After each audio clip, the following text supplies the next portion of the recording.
Hello everyone, कैसे हैं आप सब। आई होप आप सब अच्छे होंगे। नया डे, नया टॉपिक। आज का टॉपिक है वर्नलाइजेशन। वर्नलाइजेशन, अगर हम कोई भी फिजियोलॉजिकल प्रोसेस पढ़ते हैं सबसे पहले हमें पता होना चाहिए कि वो टर्म किसने दी है। ठीक है, तो वर्नलाइजेशन जो टर्म है वो किसने दी है, लिखा हुआ है। इस टर्म को दिया किसने है, टीडी लाइसेनको ने। ठीक है, किसी भी कॉम्पिटिटिव एग्ज़ाम्स में या किसी भी आपका कोई भी एग्ज़ाम आने वाला है तो उसमें पूछ लिया जाता है टर्म किसने दी है, साइंटिस्ट का नेम पूछ लिया जाता है, इसलिए आपको याद रखना है। ठीक है, term given by TD Lysenko. Okay, अब आते हैं मेन चीज़ पे। अगर हम वैसे बोलें कि सिंपल फॉर्म में कि वर्नलाइजेशन का मीनिंग क्या है, तो इसका मतलब है ब्रिंगिंग टू स्प्रिंग कंडीशन। अब देखो स्प्रिंग सीजन में क्या होता है, spring season means flowering season होता है। ठीक है, तो वर्नलाइजेशन का मतलब क्या है, spring like season. Okay, bringing to spring condition. इस पूरे फिजियोलॉजिकल प्रोसेस में होता क्या है, प्लांट्स को हम लो टेम्परेचर ट्रीटमेंट देते हैं। क्या देते हैं, low temperature treatment. Low temperature treatment for promotion of flowering in some plants, सब में नहीं, कुछ प्लांट्स में, स्पेशली बाइनियल्स में। ओके, लो टेम्परेचर ट्रीटमेंट देते हैं। लो टेम्परेचर से होता क्या है, जो फ्लावरिंग है वो स्टिमुलेट हो जाती है।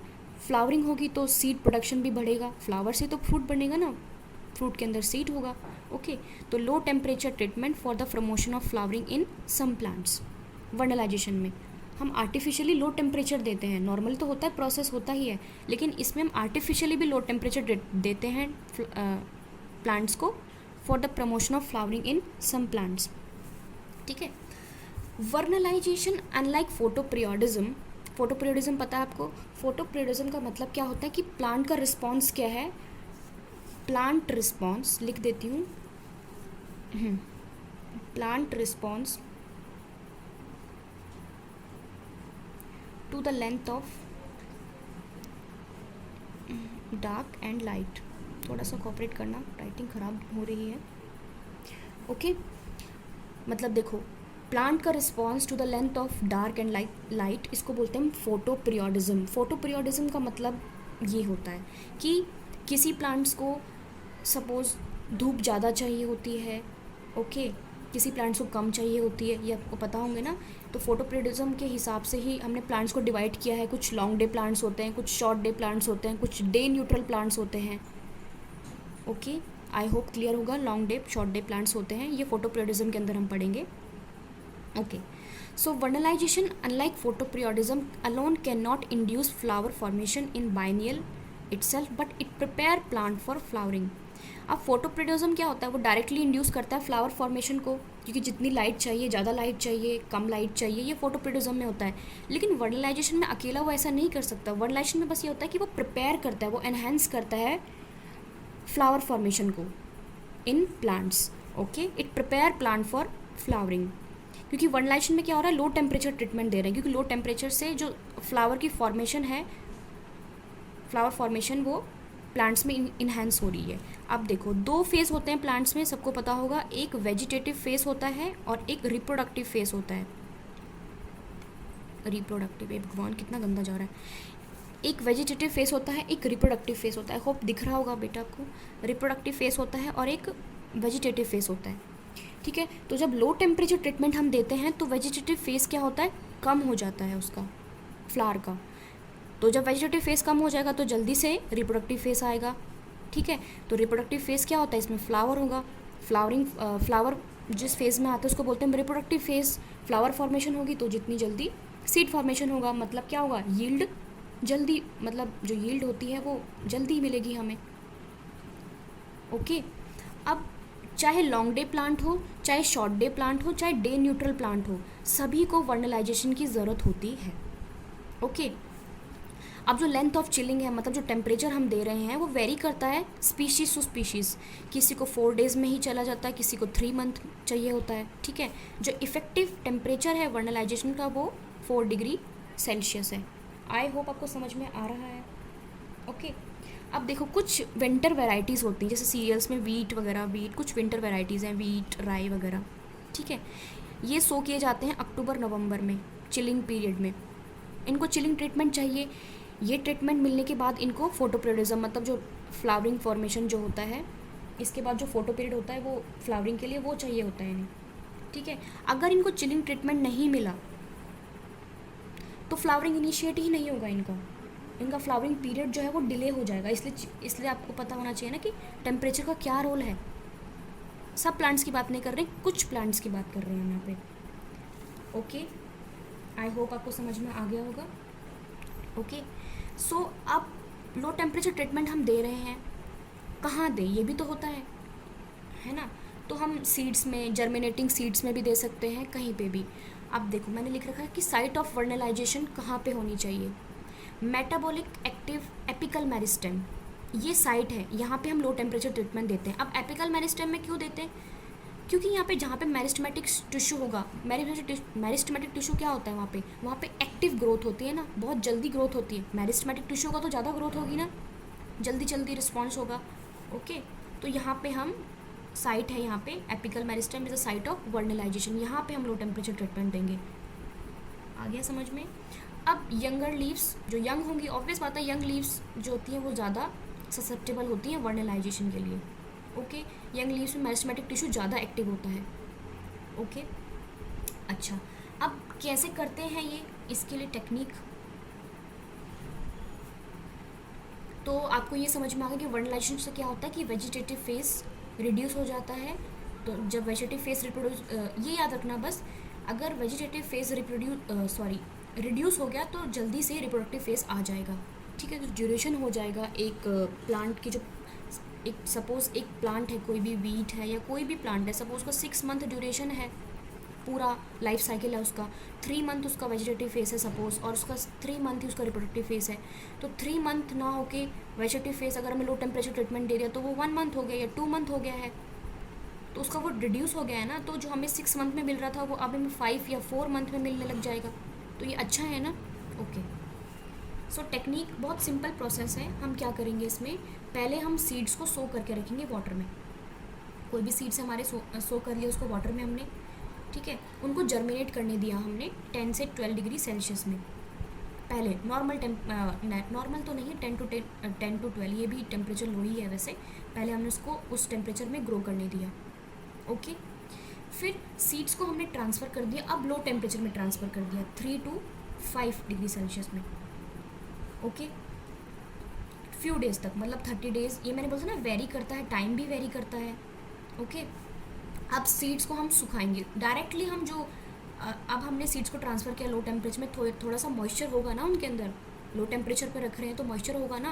पहले हम उनको क्या होना को ड्राई करना होगा, डायरेक्टली हम उसको सो नहीं कर सकते। ओके, तो उन सीड्स को हम ड्राई करेंगे, फील्ड में सो करेंगे, प्रॉपर ऑक्सीजन वाटर सप्लाई के साथ ग्रो कर लेंगे, ठीक है। उनको हमने ट्रीटमेंट दे दिया, मैंने आपको बताया था ना कि हम सीड्स, जर्मिनेटिंग सीड्स को, इन सबको हम हम क्या दे सकते हैं, लो टेम्परेचर ट्रीटमेंट हम इनको दे सकते हैं, जर्मिनेटिंग सीड्स को। ओके, अब देखो, अब एक और चीज़ है, एक साइंटिस्ट है, मैंने लिख रखा है यहाँ पे, साइंटिस्ट का नेम दिख रहा होगा आपको, एक जर्मन बॉटनिस्ट है, इनका नाम है जी मेल्चर।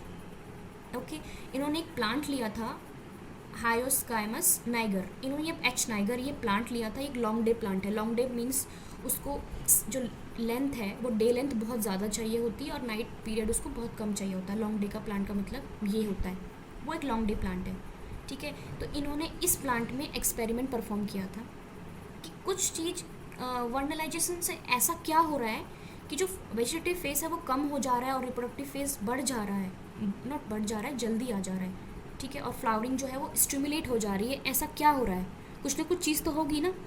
सो उन्होंने एक वर्नलाइज्ड प्लांट लिया, इस प्लांट को हमने लो टेम्परेचर ट्रीटमेंट दिया हुआ है।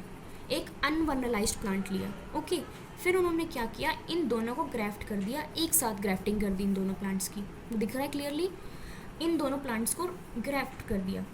तो उन्होंने देखा जो अनवर्नलाइज्ड प्लांट था जिसमें फ्लावरिंग नहीं हो रखी थी, उसमें भी फ्लावरिंग इंड्यूस हो गई।